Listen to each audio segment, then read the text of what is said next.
பேரன்பு கொண்ட பெரியவர்களே, என் பெற்ற தாய்மார்களே, அன்பு உள்ளம் கொண்ட சகோதர சகோதரிகளே, மாணவ மணிகளே, மரியாதைக்குரிய காவல்துறை அதிகாரிகளின் ரசிக பெருமக்களே, பொதுமக்களே, உங்கள் அனைவரையும் எங்களது கலைக்குழுவின் சார்பாக வருக வருகவென்று வரவேற்கின்றேன்.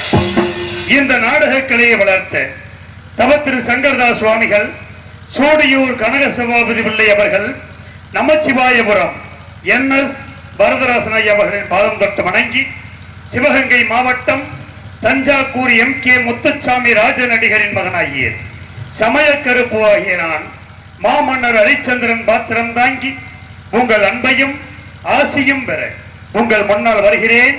நன்றி, வணக்கம்.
காதலி மகனை விட்டே தெய்வமே தெய்வமே தெய்வமே தெய்வமே தெய்வமே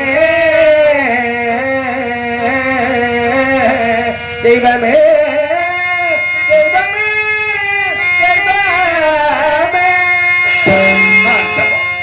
ஒரு பொய்யுரைக்கு அஞ்சி என்னை நாட்டை இழக்க வைத்தாய், மனைவியும் மகனையும் விலை கோரி விற்க வைத்தாய், என்னை இந்த நிலைமையிலே கொண்டு வந்து நிறுத்தி விட்டாயே இறைவா.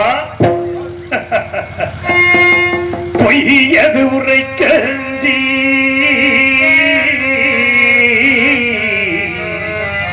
பொய்யது உரைக்க அஞ்சி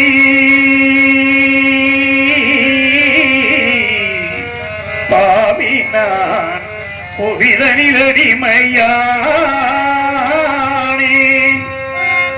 பொய்யது முறைக்கலஞ்சி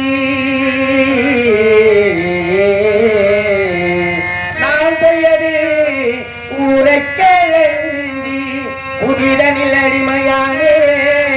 தெய்வமே தெய்வமே தெய்வமே மையகமெல்லாம் காத்தனா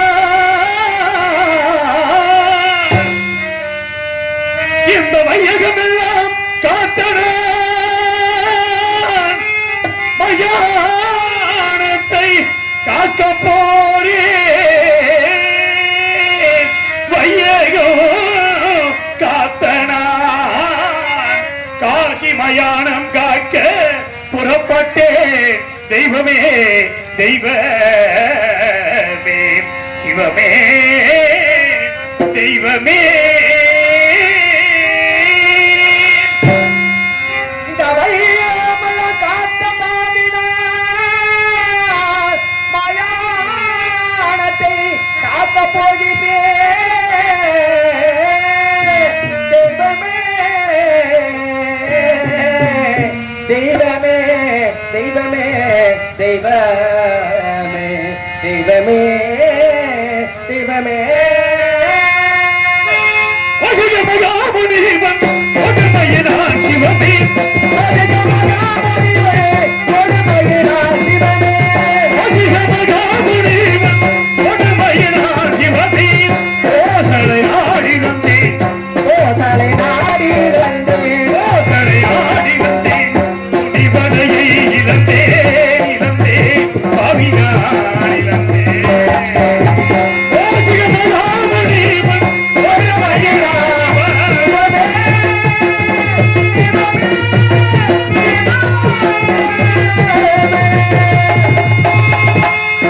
Hello, hello.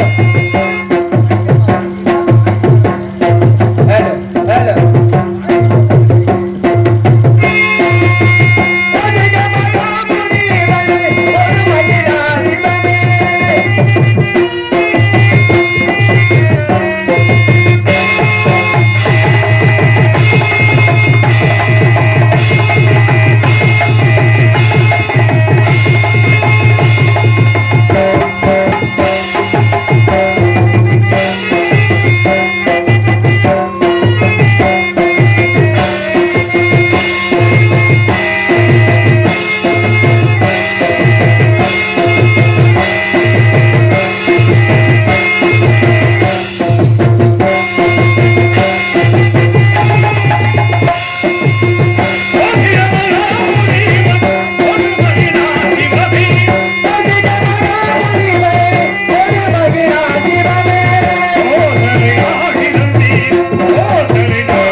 இறைவா, நான் என்ன குற்றம் செய்தேன்? இல்லை என்று வந்தவர்களுக்கு அள்ளி கொடுத்தது குற்றம். இது தவறாது 56 தேசத்தையும் நெறிமுறையோடு ஆட்சி புரிந்தனே ஆண்டவா, தான் நான் செய்த குற்றமா இறைவா? நாடு நகரங்களை இழந்தேன், பெண்குலத்தின் திருவிளக்கம் பத்திரியை பிரித்தேன், பாசத்தால் ஈன்றெடுத்த மகனை வெற்றி நம்பிக்கையை வைத்திருந்த நண்பனை பிரிந்து நீதி தவறாத செங்கோலை இழந்து மாறி நிற்கும் என் நிலைமை கண்டு உனது மனம் இறங்கவில்லையே இறைவா.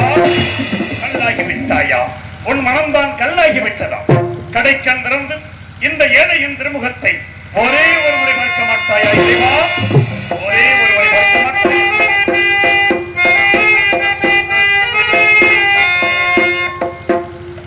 இங்கு அர்ஜென்டனாக வேடனாங்கி நடிக்கும் அண்ணன் சமயகற்பு அவர்களுக்கு கிராமத்தின் சார்பாக அந்த பொன்னாடை பற்றி மலர்மலை அணிவித்து கௌரவிக்கப்படுகிறது. பொன்னாடை போற்றி புகழாரம் சுற்றிய கிராமத்தார்களுக்கு நெஞ்சார்ந்த நன்றி, நன்றி கலந்த வணக்கம்.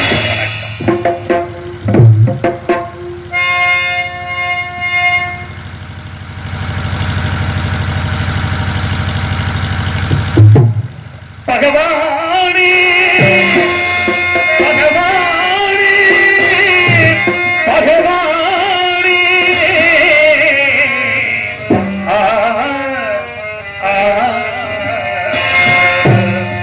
பகவானே மௌனம் ஏ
பசும்பொன்னிலே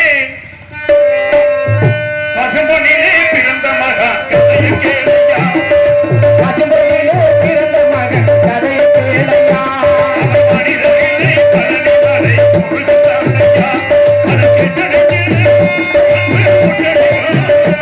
அதை கேட்டடையே ஒரு பச்சவரம்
அயோத்தி மாநகரத்திலே என்னுடைய மகன் தேவதாசனுக்கு பிறந்த நாள் விழா. 55 தேசத்தரசம் சுற்ற மந்திரிக்க அவ்வப்போது ஆலோசனை அமைச்சர்கள் இருக்க ரத்தின சிம்மாசனத்தில் அமர்ந்து தேச விசாரணை செய்து கொண்டிருந்தேன் ஒரு நாள். அப்பொழுது சபத்தில் சேர்ந்த விஸ்வாமித்திர முனிவர் என் குடும்பத்திற்கு வந்திருப்பதாக காவலர் அழைத்தேன். உடனே அன்னவரை எதிர்கொண்டு அழைத்து வந்தேன். ஆசனத்தில் அமர்த்தினேன். சுவாமி, தாங்கள் என்னை நாடி வந்த காரணம் யாது சுவாமி என்றேன். ஹரிச்சந்திரா, உனக்காகவும் உன் நாட்டின் நலனுக்காகவும் யாரும் செய்யும். அதற்கு கொஞ்சம் திரவியம் வேண்டும். அதை உன்னிடத்தில் பெற்று புகை வந்தேன் என்று தெரிவித்தார். நாட்டு மக்களுடைய நலனை கருதினான். எவ்வளவு வேண்டுமோ கேளுங்கள், தருகிறேன் என்றேன். கேட்டார் முனிவர். மற்ற பாடையின் மீது மதகரியை நிறுத்தி அதன் மீது ஆங்காரவுடன் அமரச் செய்து அவன் கையிலே வெள்ளி கவன் கொடுத்து அதில் மாணிக்க கல் வைத்து சுழற்றி எறிந்தார். அந்த மாணிக்க கல்லானது மேலே சென்று கீழே வந்து விழுந்து எழுந்தூரம் திரவியம் தர வேண்டும் என்று தெரிவித்தார். அவர் கேட்டபடி நான் திரவியத்தை கொடுத்தேன். ஹரிச்சந்திரா, நான் வசிப்பது ஆரண்யம். இத்திரவியத்தை அங்கு நான் வைத்துக் கொள்ள முடியாது. யாகத்திற்கு முகூர்த்த நாள் முடிவு செய்த பிறகு வந்து எடுத்துச் செல்கிறேன். அதுவரையில் முன்னிடத்தில் இருக்கட்டும் என்றார். சுவாமி, தங்களை போன்ற மகான்களுக்கு கொடுத்த பொருளை மீண்டும் நான் வைத்துக் கொண்டால் நன்னிலை வாயில் நகரற்று போவதாக சுருதிகள் புரிகிறபடியா இப்பொருளை நான் வைத்துக் கொள்ள அருகதை இல்லை. தயவு செய்து தாங்கள் எடுத்துச் செல்லுங்கள். கவலை வேண்டாம். உன்னுடைய கனையாளி மதுரத்தில் என்னுடைய ருத்ராட்ச மாலையை அடையாளமாக வைத்தால் தோஷமில்லை.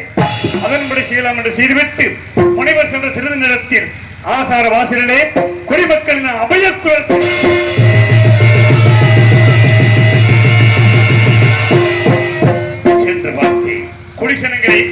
உங்களுக்கெல்லாம் என்ன நேர்ந்தது? நான் என்ன குறை வைத்திருக்கிறேன்?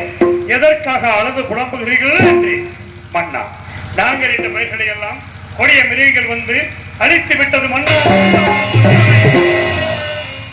எனது மனம் வேதனை அடைந்தது. குடிமக்களுக்கு ஆறுதல் அனுப்பினேன். வேட்டைக்கு புறப்பட்டேன். கொடிய விலங்கினங்களை வேட்டையாடிய கலக்கத்தால் திருக்குள கரையோரம் ஆலமரத்தின் அடியில் எனது பத்தினி சந்திரமதியின் மடியில் சிறிது நெத்திரையில் இருந்தேன். அங்கே அடாத கனவு ஒன்று கண்டு திடுக்கிட்டு எழுந்து பார்த்தேன். 2 நடன மாதர்கள் கொண்டு நின்றார்கள். மாதர்கள், தாங்கள் யார்? யானை நாடி வந்த காரணம் என்ன என்று கேட்டேன். நாங்கள் வசிப்பது இமயகிரி சாரல். என் பெயர் சரசவல்லி, இவள் பெயர் காமவல்லி. எங்களுக்கு பரதமும் சங்கீதமும் தெரியும். அதை தங்கள் சமூகத்தில் நடித்தும் படித்தும் காட்டி தக்க சன்மானம் ஆடுங்கள் பாடுங்கள் என்று ஆடினார்கள், பாடினார்கள். கண்ணுற்றே வேண்டிய சன்மானத்தை கொடுத்து பெற்றுக்கொள்ள மறுத்து என் திருமணிக்கு எழுதக்கூடிய பூச்சக்கர குறையையும் எனது வெற்றி மாலையையும் பரிசாக கேட்டார். கொடுக்கக்கூடிய பொருளாக இருந்தால் தயங்காமல் கொடுத்து விடுவேன். இது விடுத்து பொன்பொருள் எவ்வளவு வேண்டுமோ கேளுங்கள், தருகிறேன் என்றேன். அப்படியா? பொன்பொருள் எங்களுக்கு தேவையில்லை. அப்படி என்றால் எங்களை இருவரையும் நீங்கள் திருமணம் செய்து கொள்ள வேண்டும் என்றார். என்ன வார்த்தை கூறுகிறீர்கள்? நான் தந்தாரம் என்று பிரதாரம் சிக்காதவன். தயவு செய்து இந்த இடத்தை விட்டு போய்விடுங்கள். எவ்வளவோ அறிவுரைகளை எடுத்து கூறினேன், கேட்கவில்லை. காவலர்களை அழைத்தே அடித்து துரத்தினேன். மாதர்கள் நேரத்தில் விஸ்வாமித்திர முனிவர் கடும் கோபத்தோடு வந்தார். என் திருமுடியை காலால் மணிமுடி மண்ணிலே சாய்ந்து விட்டது என்று கூட நான் கவலைப்படவில்லை. அதற்கு மாறாக எனது நெஞ்சம் இந்த திருமுடியிலே பதித்திருக்கின்ற நவரத்ன கற்கள் முனிவரின் பாதத்தை புண்படுத்தியதோ என்று பாதத்தை தொட்டேன். சண்டா, நான் அனுப்பிய மாதர்களை ஏன் அடித்து துரத்தினார்? என் கோபம் தீர வேண்டும் என்றால் அந்த மாதர்கள் இருவரையும் நீ திருமணம் செய்து கொள்ள வேண்டும் என்றார். அனைத்தும் உணர்ந்த தாங்களாய்வார் கூறுவது. நான் திருமணம் முடித்தவன். எனக்கு ஒரு மகன் இருக்கிறான் சுவாமி. எல்லாவற்றையும் அறிந்த தாங்கள் அறியாதது போல் பேசுகிறீர்களே, வேண்டாம். அதற்கு மாறாக கண்ணை வேட்டியிலும் ஈகுவேன் காக்கின்ற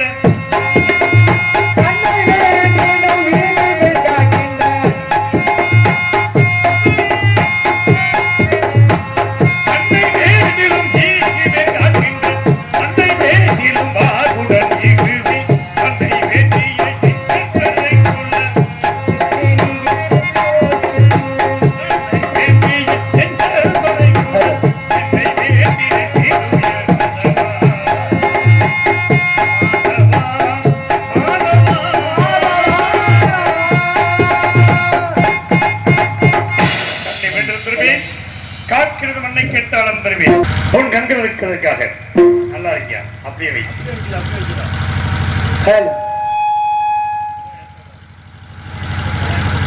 56 தேசத்தையும் எனக்கு தாரை பார்த்து கொடு என்றார். ஒரு வார்த்தை ஓமானத்திற்காக சொன்னேன். என்ன செய்வேன்? 56 தேசத்தையும் அனைவருக்கு தாரை பார்த்து கொடுத்தேன். சற்று நேரம் கழித்தவன், ஹரிச்சந்திரா, நீ யாகத்திற்கு கொடுத்தாய் அல்லவா திரவியம், அதை இப்பொழுது கொடு என்றார்.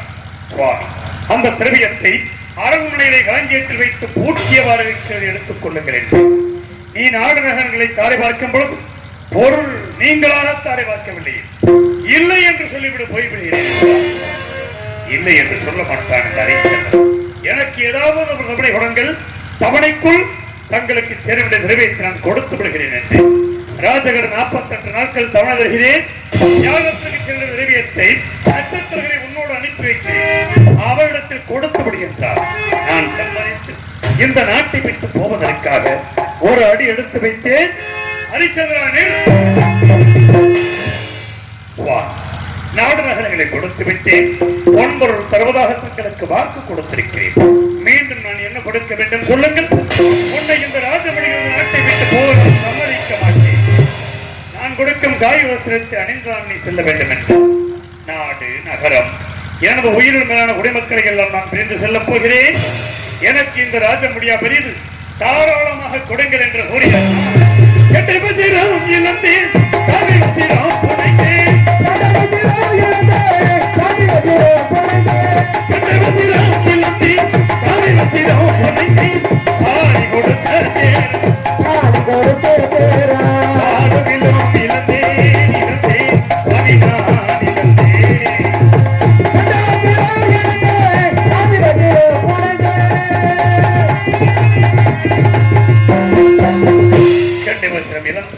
காய் வஸ்திரம் அணிந்தனான் அன்பு மகனை ஒரு கலத்திலே பிடித்தேன், மனைவி ஒரு கலத்திலே பிடித்துக் கொண்டு காசி மாநகரத்தை நோக்கி நடந்து சென்றேன். நடந்து வாமாயிலேன் நடந்து வாமாயிலே நடந்து வாமாயிலேன் நங்கையதன் கோயிலே நடந்து வாமாயிலே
கடந்திருக்க வழி ஒன்றும் தோணவில்லை.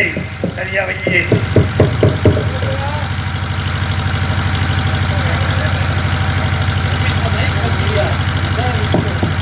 கடந்திருக்க வழி ஒன்றும் தோணவில்லை. பொழுது விழுந்தால் 48வது நாள் ஒருவருக்கு சேர்ந்த உருளை கொடுக்க வேண்டிய கடைசி நாள்.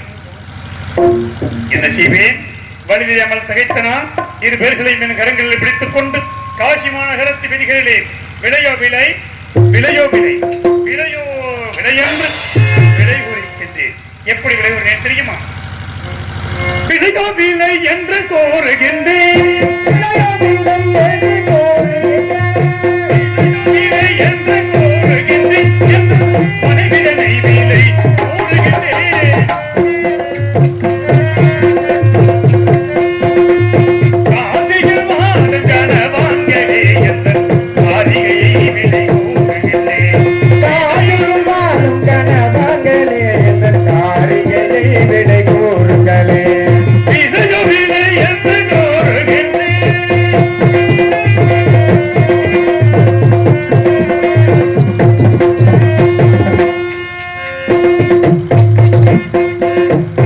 என்னை போல் பாவிகள் யாரும் இல்லை உலகில், என்னிலையார் என்றும் நினைத்ததில்லை. என்னை போல் பாவிகள் யாரும் இல்லை, நீ நினைத்ததில்லை. என்னை போல் பாவிகள் யாரும் இல்லை உலகில், என்னிலையார் என்றும் வாய்த்ததில்லை. வேண்டிய வேலைகள் செய்து வாழ்வாங்க விருப்பமுள்ளோ விலை கேளுகிறேன்.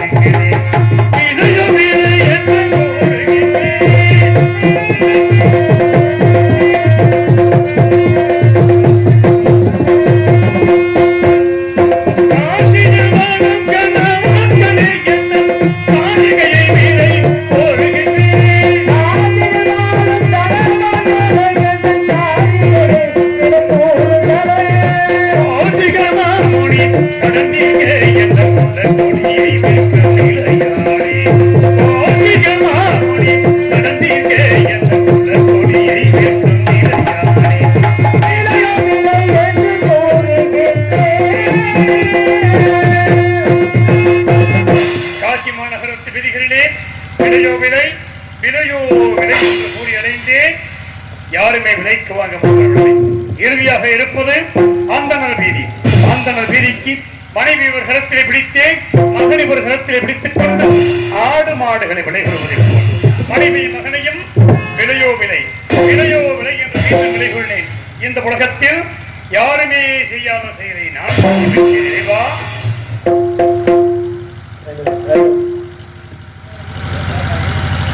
உலகம் அறியாத புதுமை உடல் பொருளாவியை கடலுக்கு விற்பது. உலகம் அறியாத புதுமை இந்த உலகம் அறியாத புதுமை. உலகம் அறியாத புதுமை உடல் பொருளாவியை கடலுக்கு விற்பது. உலகம் அறியாத புதுமை இந்த உலகம் அறியாத புதுமை.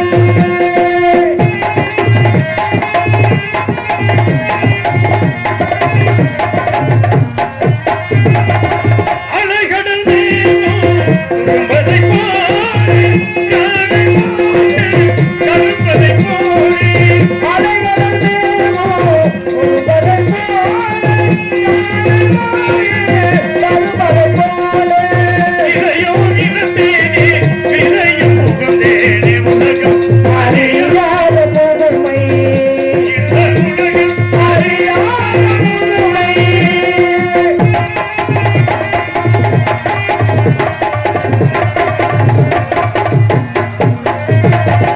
கேளுமையா விலை கேளுமையா. கேளுமையா விலை கேளுமையா. ஆள பிறந்தோ நிலை காணுமையா. தன்மானம் என்னார் தன்மானம் என்பது என் மானம் காக்கவே பிறந்தவரன்றோ. அன்பாடும் பெண்ணாடும் பெண்மானம் காக்க பெண்மானம் காக்கவே பிறந்தவரே.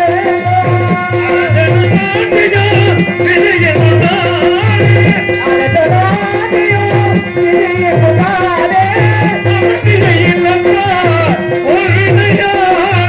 அமைதியே இளமா உண்மையாரே. உலகம் அறியாத புதுமை புதுமை. கேளுமையா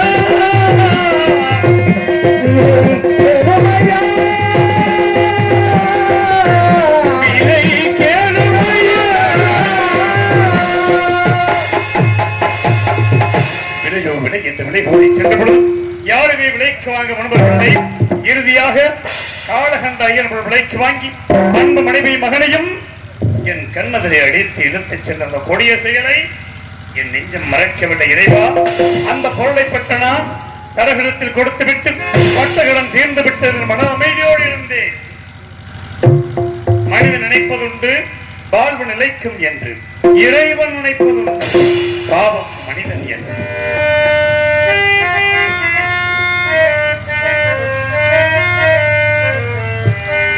மனிதன் நினைப்பதுண்டு வாழ்வு நிலைக்கும் என்று, இறைவன் நினைப்பதுண்டு பாவம் மனிதன் என்று. நிலைப்பருந்தி வாழ்வு நிலைக்கும் என்று. இறைவன் நினைப்பதுண்டு பாவம் மனிதன் என்று. மனிதன் நினைப்பருந்தி வாழ்வு நிலைக்கும் என்று.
ஓடோடி வந்தார். ஹரிச்சந்திரா, உன்னோடு 42 கஷ்டப்பட்டு வந்திருக்கிறேன், எனக்கு என்ன தரப்போகிறாய்? 16,000 பொன் கொடுத்தாலுடைய இல்லை என்றால் இந்த பொருளை மனிதருக்கு கொடுக்க மாட்டேன், நான் வைத்துக் கொள்வேன் என்றார். சுவாமி, இதில் என்னிடம் என்ன இருக்கிறது? எதை வைத்துக் கொடுப்பேன் என்றேன். ஏனில்லை, நீ இருக்கிறாய் அல்லவா, உன்னை விட்டு கொடுக்கலாம் அல்லவா என்றார். ஆம் சுவாமி, என்னை நான் மறந்து விட்டேன் என்று சொல்லி அன்பு மந்திரி சத்தியகித்தி அழைத்தேன். என்னையும் இந்த காசி மாநகரத்தை விடுகிறேன், யாரிடமாவது விலை கூறி விட்டு விடுங்கள் என்றேன். மனம் சூழ்ந்து விலை கூற முடியாத மந்திரியார் மூர்ச்சியாகி கீழே சாய்ந்து விட்டார். இந்த பாவியாகிய நான் என்னை நானே விலை கூறி சென்றேன். வீரமாகிய நம் ஈமக்காவலருக்கு அடிமையானேன். கல்குடம் சுமக்க வைத்தார், தவறி கீழே விழுந்தது. காலால் எட்டி உதைத்தார். இறந்த கன்றை அறுக்கச் செய்தார். அறுக்கும் பொழுது கத்தியானது கையிலே அறுபட்டு ரத்தம் கொட்டுவதை பார்த்தார். அப்படியே குறைச்சுக்கிட்டே இரு, விசில் வர வர நீ குறைச்சுக்கிட்டே இரு. கையிலே அறுபட்டு ரத்தம் கொட்டுவதை பார்த்தார். ஹரிச்சந்திரா, உனக்கு இந்த வீட்டு வழியெல்லாம் சரிப்படாது. நான் காக்கின்ற மயானம் ஒன்றை இருக்கிறது போ. வருகின்ற தினம் ஒன்றுக்கு காற்பணம் 1 முழு துண்டு, வாய்க்கரிசி 3 வாங்க. காற்பணம் முழு துண்டை எனக்கு அனுப்பி வை, வாய்க்கரிசி மட்டும் என்றார். அரண்மனையிலே அறுசுவை உணவு கொண்டு வாழ்ந்த நான் மயானத்திலே பிணத்தின் மேல் போடப்படுகின்ற வாய்க்கரிசி கொண்டு வாழ்வதற்கு என்னை கொண்டு வந்து நிறுத்திவிட்டாயே இறைவா, என்ன செய்வேன்? எஜமான கட்டளைப்படி மயானத்தை காக்க புறப்படுகிறேன் இறைவா, மயானத்தை காக்க புறப்படுகிறேன்.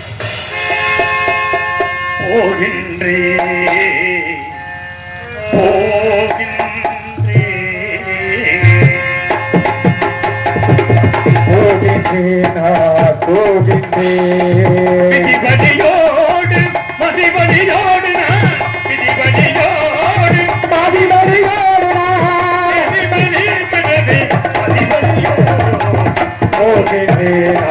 போகின்றேன்